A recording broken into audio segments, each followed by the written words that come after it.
এই সরকারি হাসপাতালে আমি জয়েন করেছি জানুয়ারি 19 তারিখ 2025 সালে। আসার পর থেকে এখানে অনেক কিছুরই সেবার মান উন্নত করার জন্য আমি সর্বোচ্চ চেষ্টা করে যাচ্ছি। পাশাপাশি আমাদের যন্ত্রপাতির কিছু অভাব ছিল, ঘাটতি ছিল, যেমন আলট্রাসোনোগ্রাফি মেশিন একটা ছিল এবং ওইটা সাদা কালো ছিল।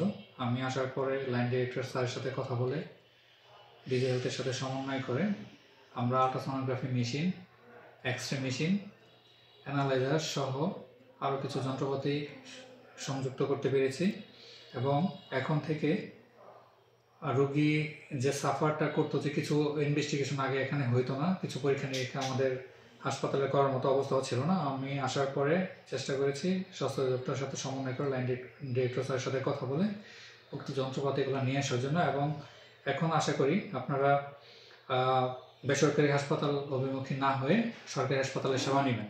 এবং এক্ষেত্রে কিছু একটা ব্যাপার আছে, সেটা হচ্ছে যে হাসপাতালে দালালের প্রাদুর্ভাব আগে অনেক ছিল।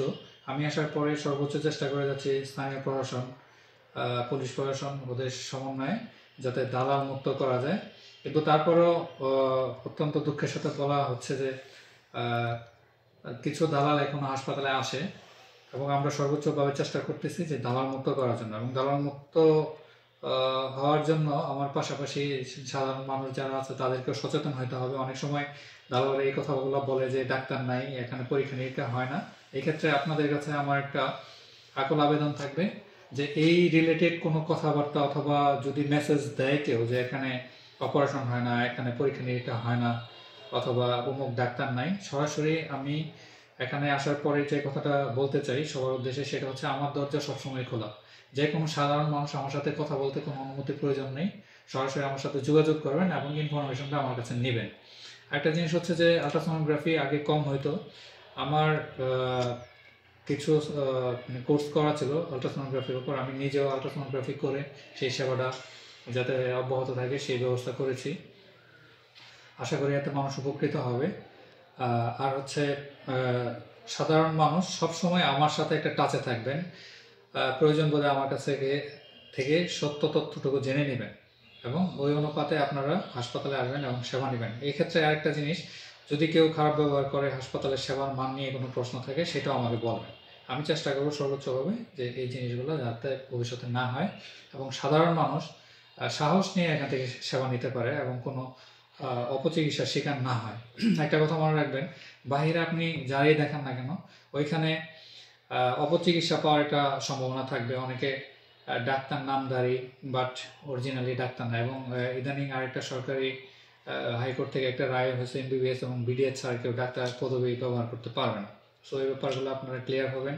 আর হাসপাতালে আসলে অন্তত এই জিনিসটা নিশ্চিত যে এখানে সবাই ডাক্তার এবং সবাই এমবিবিএস করে, তারপর অনেকে স্পেশালিস্ট আছে, তারপর বিসিএস দিয়ে এখানে জয়েন করেছে। সো এখানে মানুষের প্রতারিত হওয়ার সম্ভাবনা নাই, কিন্তু বাহিরে সেই প্রতারিত হওয়ার সম্ভাবনা অনেক বেশি।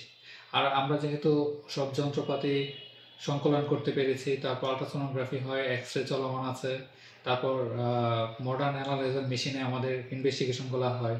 সো আপনাদের বাইরে যাওয়ার কোনো প্রয়োজন নেই। হ্যাঁ, কিছু পরীক্ষা আছে যেগুলো হরমোনাল টেস্ট, হয়তো বা সেগুলো আমরা প্রয়োজন আপনাদেরকে বলবো, কিন্তু গতানুগতিক সব টেস্ট বাইরে করাইতে হবে এরকম কোনো সংবাদ যদি কেউ বলে অথবা কেউ যদি মিথ্যা তথ্য দেয়, সরাসরি আমার সাথে যোগাযোগ করবেন। আশা করি এই ব্যাপারগুলোতে আপনারা ভালো আনসার পাবেন এবং সেবার মান যাতে আরও উত্তর বৃদ্ধি পায়, সেক্ষেত্রে আমি সহ আমার এখানে যত স্টাফ আছে সবাই বদ্ধপরিকর এবং আপনাদের সহযোগিতা কামনা করছি। ইভেন দালাল মোকাবেলায়ও আপনাদের সজাগ হতে হবে, সচেতন হতে হবে। এক্ষেত্রে যদি আমাদের আরও শক্ত অবস্থানে যেতে হয়, আমরা যাব।